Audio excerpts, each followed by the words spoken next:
Hey everybody, welcome back to Willson Builds. If you're new here, I'm Zach. Thank you so much for tuning in. And on today's video, we are back on the Barn Find 1940 Ford pickup, and we are working on the Firewall.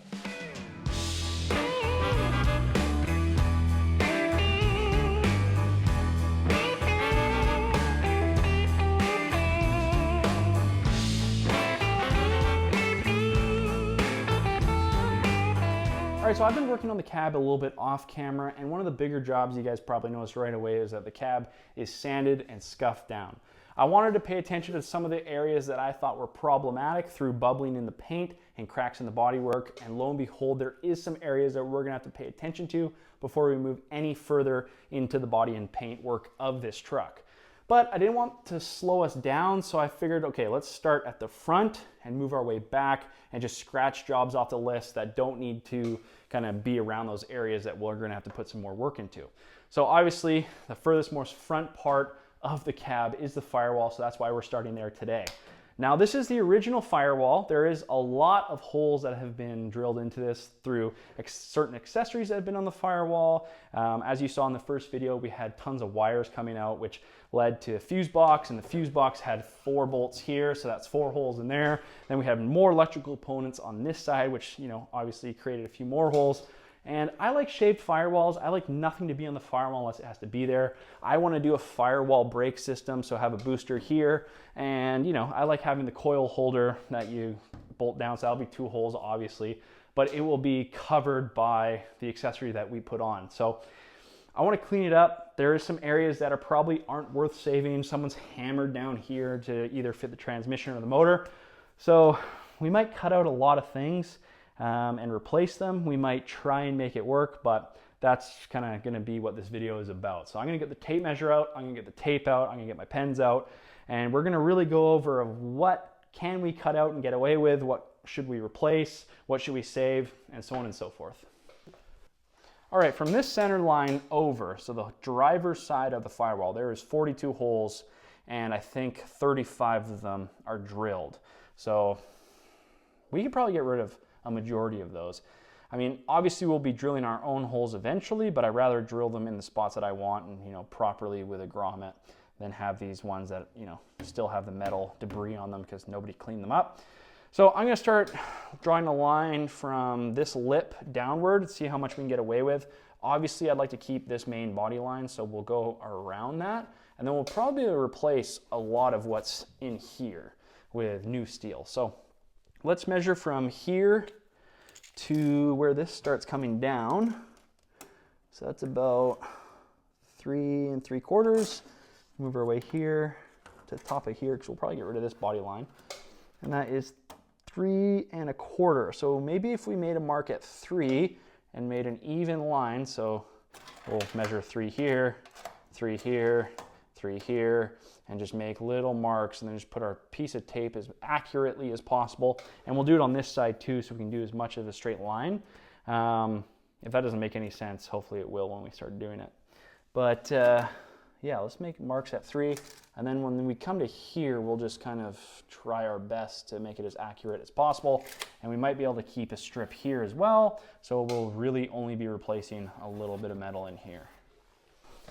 So let's make marks at 3 inches. We can't really see black Sharpie on black steel, but we'll do our best. So we'll go from right the center here.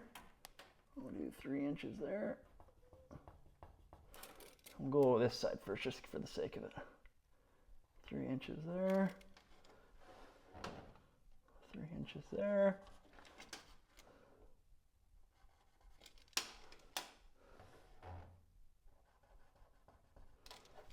Okay. And then from here, we'll go 3 inches.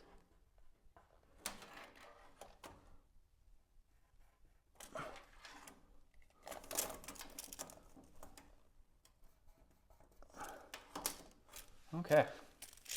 So now we have a rough idea of the area we need to cover in tape for our line. So we'll start at that first mark there and go this way. And we'll see a little bit of marks just above the tape.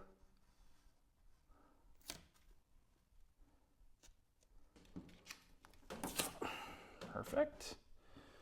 Just like so. And then I'll put you on time lapse and we'll measure everything else and just make our lines with tape, what we're gonna keep and what we're gonna get rid of.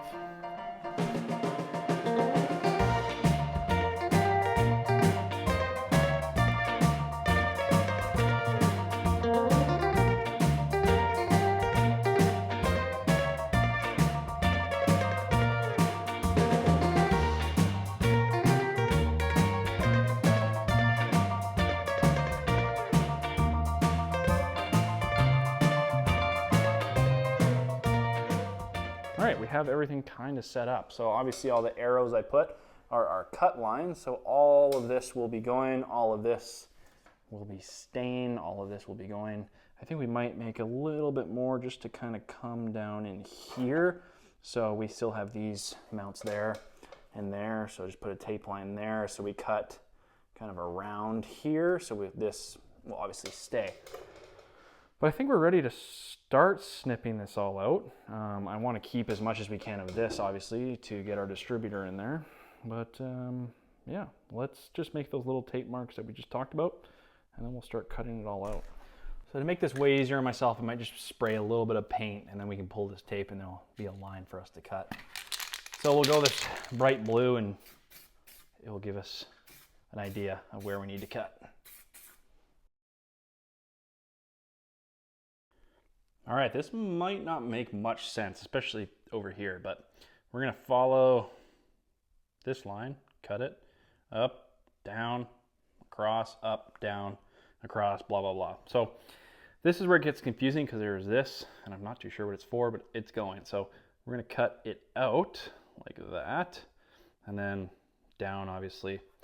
Anyways, if that doesn't make any sense, let's start cutting it, and it should make sense when we're done.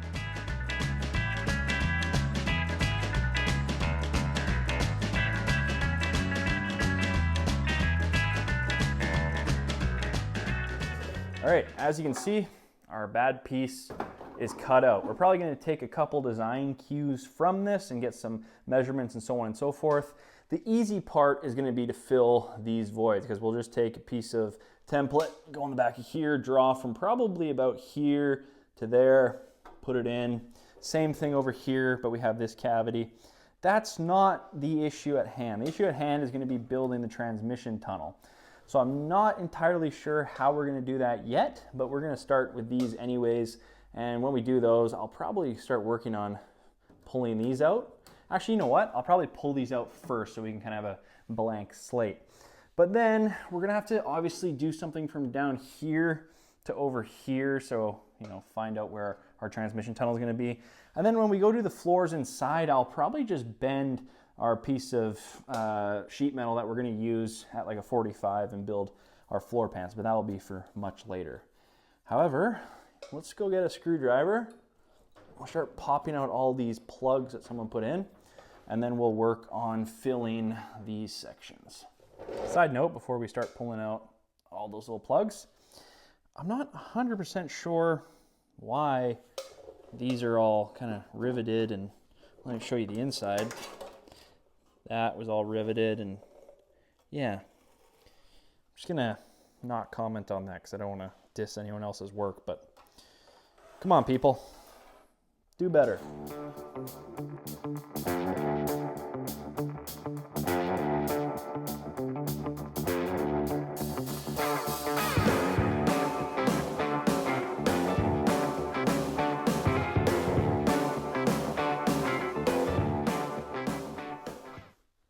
All right, there is all our plugs, and not to mention they were painted and they have this silicone on them, so that's going to be a extra pain getting that stuff off.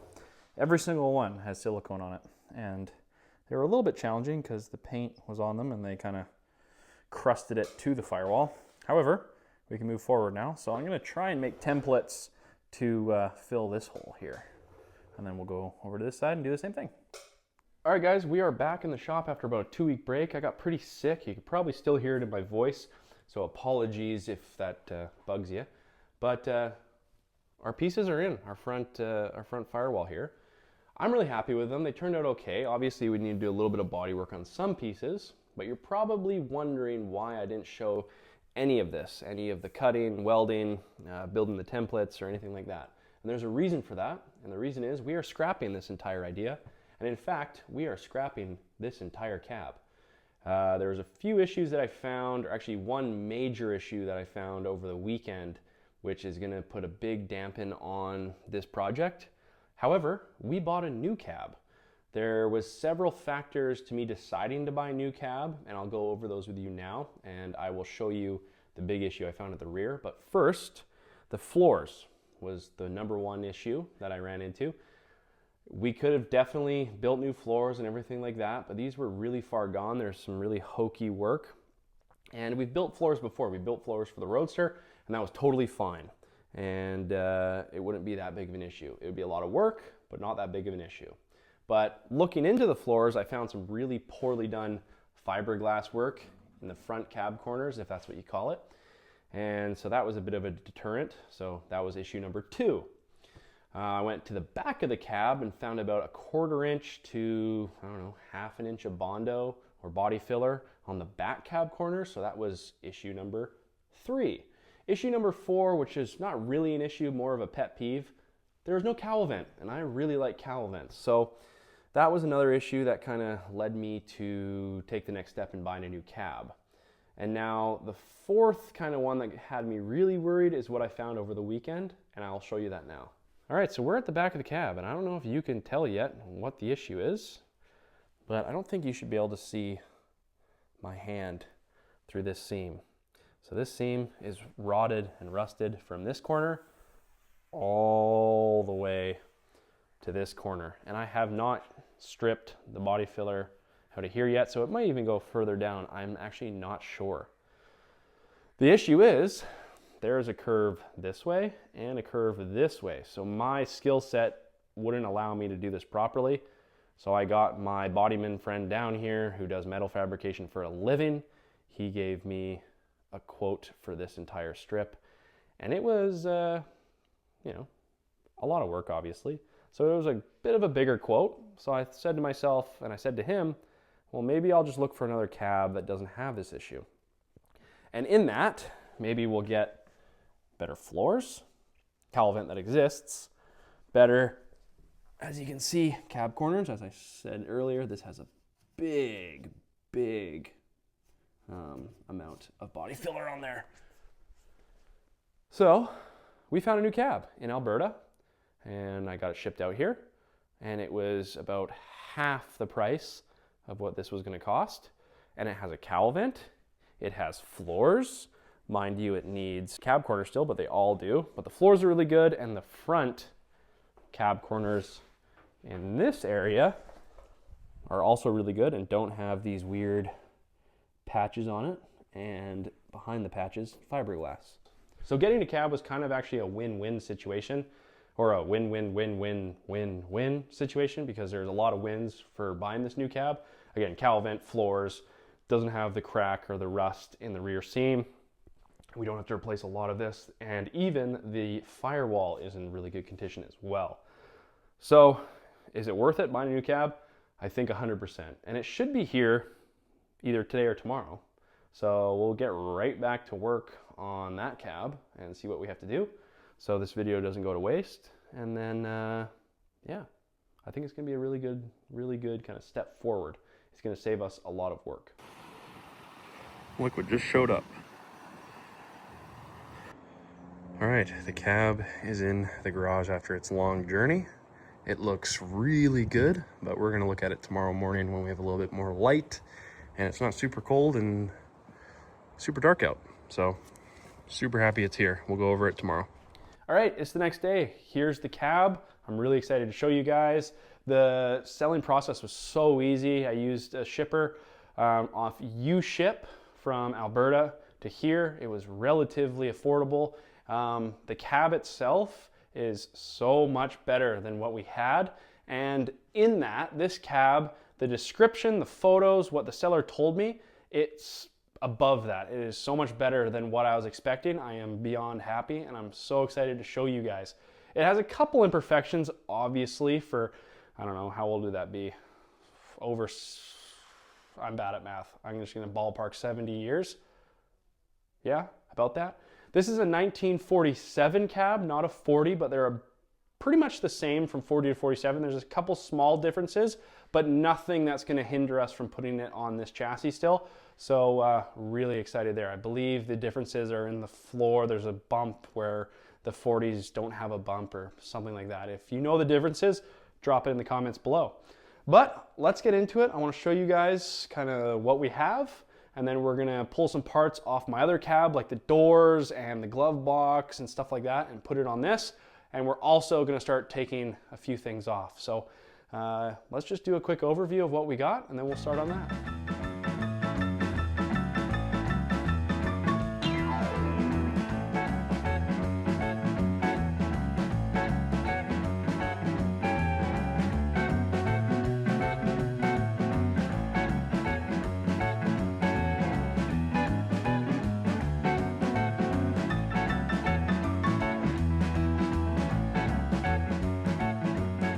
All right, so right off the hop, you might notice we have our cowl vent. I know I was talking about this pretty heavily before we got the cab, and even the vent is in great condition. We're gonna have to clean it up, obviously, but the seam is really good as well. So we'll start at the bottom. The firewall is obviously much better off. There's far less holes, but still quite a few holes, obviously, but pretty straight. This will be perfect. We can just make this work. Small repair here, again, easy fix. The sides are really good. I did notice we have a dent in this kind of body reveal line here, but that will probably be pretty easy to pull out. But again, this is really good. The upper cowl is really good. We have both windshield wipers. On the other cab, we only have the one, so we'll probably actually delete this one because we do have the windshield wiper mechanism on the other cab outside. This, in its former life, was a fire truck.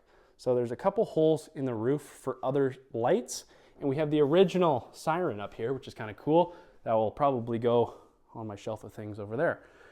Other than that, the floors are really good.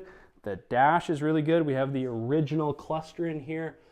It says 75,000 probably miles, and I'm probably around that for what this truck was. Some original toggle switches.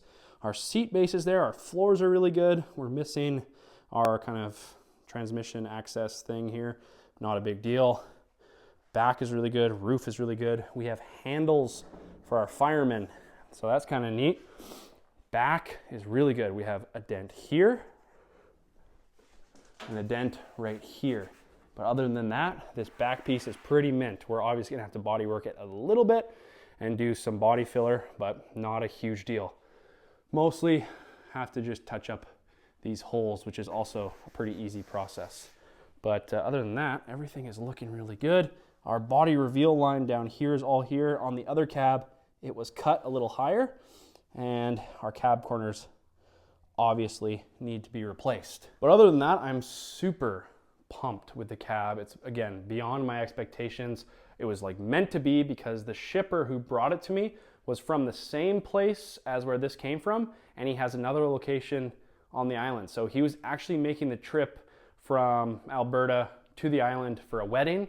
So it worked out just perfectly. It was meant to be, like I said. So I'm gonna start pulling everything off here. I'm gonna pull the windows out, the little interior bits out. I wanna get the light off,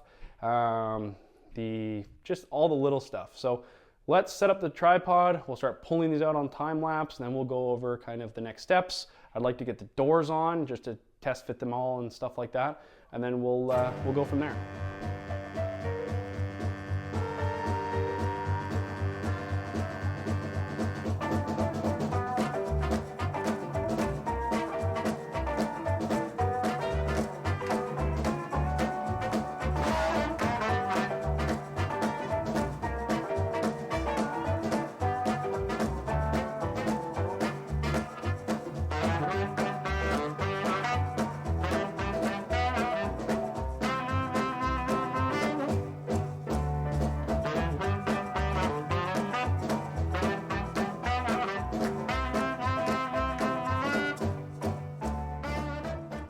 Okay, so we have most of the cab apart. I have a switch on the dash here soaking in WD-40.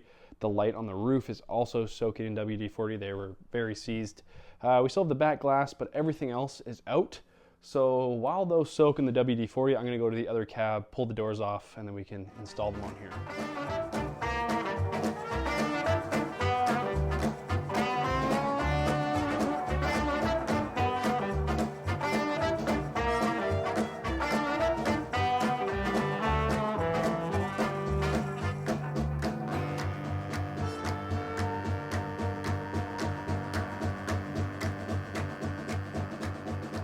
All right, so the doors actually fit not too bad. The other side is a little off. But as you can see right here, this needs to come the whole door needs to come counterclockwise about 1/8 of an inch. As you can see, it's a little high right there. But the latch works okay. I don't know if it's gonna close on the rolling frame it's on, but let's see if we can get it to close. So close is okay. We'll have to play with this bottom hinge a little bit. However, this door is a little bit worse, or a lot of bit worse, I should say. It's almost overlapping, or it is overlapping down here. And the gap gets a little weird up in here and down in here. So this also needs to go, well, this would go clockwise to fix that. So this hinge needs to go this way. But I mean, it does latch. It actually latches better than that door and closes better than that door, but I think that's because our latch itself doesn't stick out as far. But I mean, it's not coming open. So I think we're gonna have to play with these hinges a bit. All right, so we have our solution for our hinges. Lee from LG Speed and Customs lent me his porta power so we can hydraulic press those hinges a little bit forward. Now, there's not much science to it. I'm just gonna eyeball it. I mean, you probably could get precise and maybe put a measuring device on it or an angle device on it, but we're just gonna eyeball it. We need to go a little bit. I have in the past taken an angle grinder with a cut disc, cut the metal just a little bit, hammered it out, and then welded it and then grinded it smooth. However, I think this is gonna be a better idea. So let's pull the doors off and work on that hinge, because this door needs to come this way. The other door needs to go, again, counterclockwise. So we'll work on this because it's a little bit more tricky than the other one, because the other one's just a little adjustment. This one will be a bit more of a kind of, I don't know, I was gonna say measure twice, cut once, but we're not doing any of those, so we're just gonna have to play with it, do a couple little adjustments and see what happens. All right, so I spent an embarrassing amount of time trying to figure out how this works. I mean, a few minutes, I suppose, but figured it out now. So let's get this pumped up a little bit so we know how much length we need. Maybe not. Is this gonna work? Does this need to be tight? This needs to be tight, I bet. There we go. Okay, so we might need this longer extension. Too long. Is there a shorter one, or can I mix them? Probably mix them here. Yeah, there we go. And this can go on there, because that's going to go on our block of wood that's going to brace up against the door. And then we have to find an appropriate fitting for our hinge. Now, we probably want something with direct pressure that's going to contact the hinge. So I think this round one's going to be okay. So let's get that on. Pump this guy up a little bit. Let's set it up down here so we know at least the gap. It's be so much easier with two people. Anyone ever want to come and volunteer, please do so. Oh, all right. Got my knee locked in there. Come on. All right, let's get this just snug where it's not gonna, oh, okay, it's already bending. Now, I think we don't want to go too far. Well, it's going to look like it's bent quite a bit more. So we're going to have to go a little bit farther, because when we take this off, this will actually kind of go backwards, rebound backwards, I think. I'm not a mathematician or a scientist or anything of that, I don't know, intellectual nature. I half-ass build hot rods. So we'll just eyeball it, I suppose. I mean, that's tight in there, that's not moving.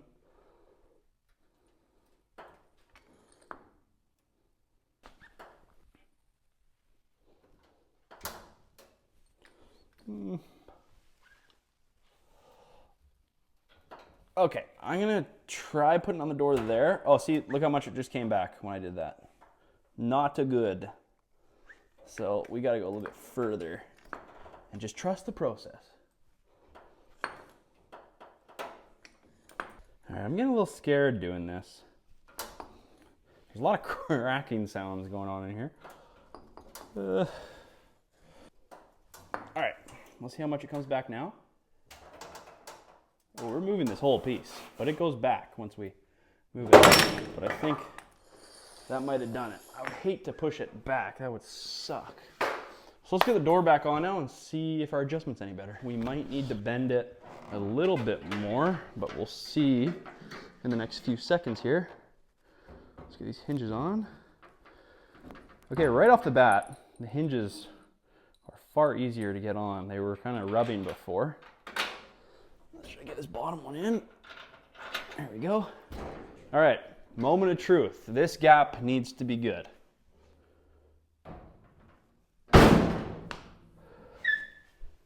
Oh, it's perfect.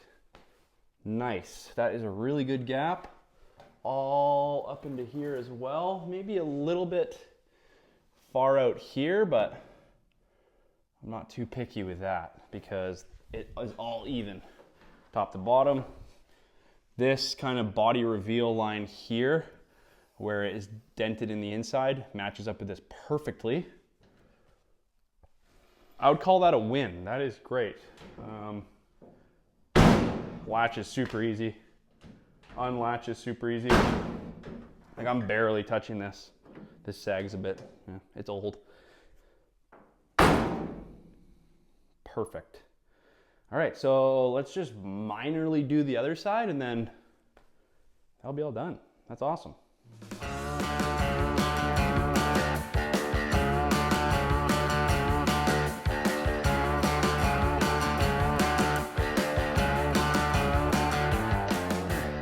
So this does look like the kind of the, I don't know what you'd call this, the barrel of where the pin would go in. It's kind of bent towards me, and that's probably what's causing us the issues.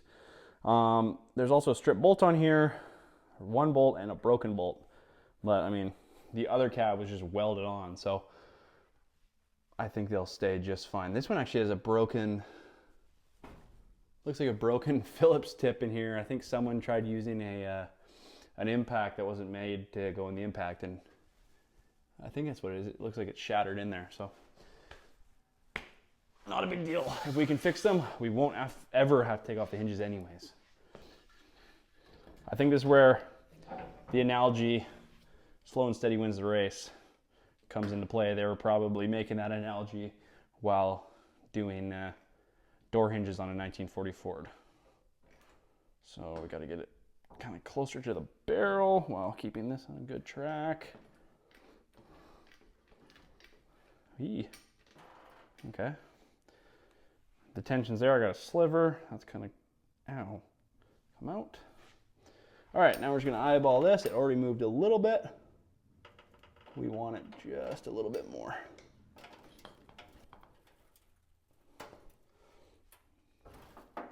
Okay, I'm going to try it there. We might need to do a little bit more, but as I said, this side's a little bit more finicky, so I'd rather take the time and do it a few times.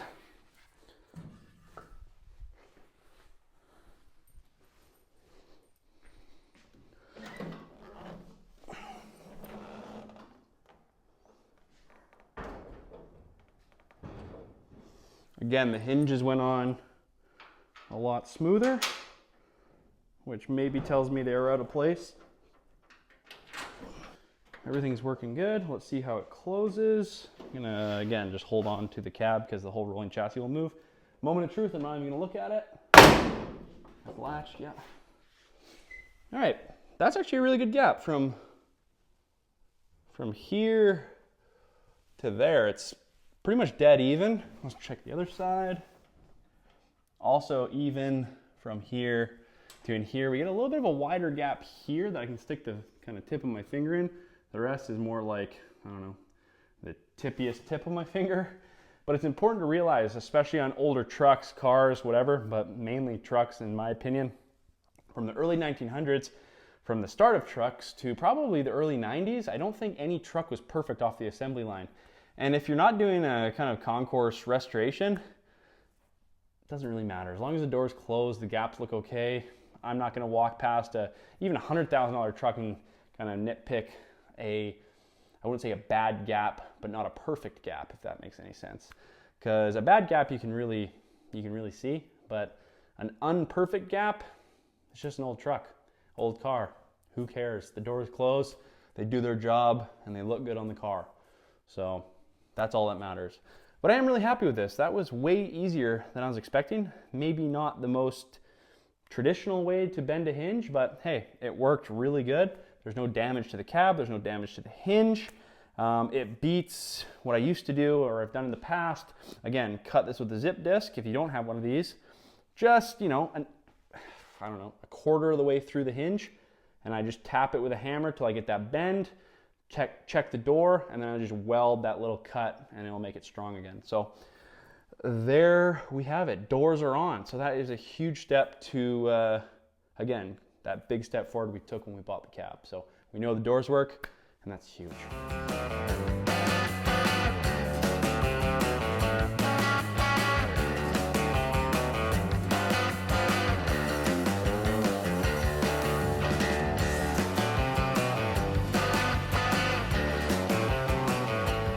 Well, as I'm actually sitting down for the outro video, I just realized we have our gas filler neck on the side of the cab, which on the 40 was underneath the bed. So that's probably one of the big differences in this cab compared to the 40. So a 47 has this. I'm not too sure when this started, but the 40 went through the rear fender and underneath the bed.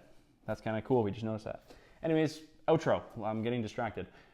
Thank you very much for watching. I'm going to call the video there. I did not expect to have a full another cab when we first started filming. That was just a big surprise when we ran into that issue with our upper seal, or our upper seam, I should say. However, I am not disappointed whatsoever, especially now we have the doors fitting. This is gonna catapult our project so much further without doing a lot of the work that the other cab needed. So that is huge in return. So really happy with this. It's gonna suck to take all this patina off, but I think in the next video, we're gonna start stripping this down, start doing our cab corners hopefully, and kind of work on getting this cab ready to put on the chassis so we can eventually start mocking up the motor and some other things. But those will be in the next video of the 1940 Ford barn find. So if you like what you saw today and you want to see more of the 40, don't be afraid to hit that notifications button so you know when we're uploading. And if you like today's video, if you're still watching, leave a comment. I love to see where you guys are from, what you guys are working on, cars you've had in the past, just about anything. It's awesome making you guys' acquaintance in the comments or on my Instagram, or you can even email me. I love talking to you guys, and the more and more we upload, the more and more people we get to meet on the internet, which is, I don't know, kind of weird. But anyways, if you like today's video, do all that stuff. It's greatly appreciated. You guys are awesome. It really motivates me to keep making these videos for you guys. Anyways, I'm rambling on. We will see you in the next episode of the 40 Ford Pickup.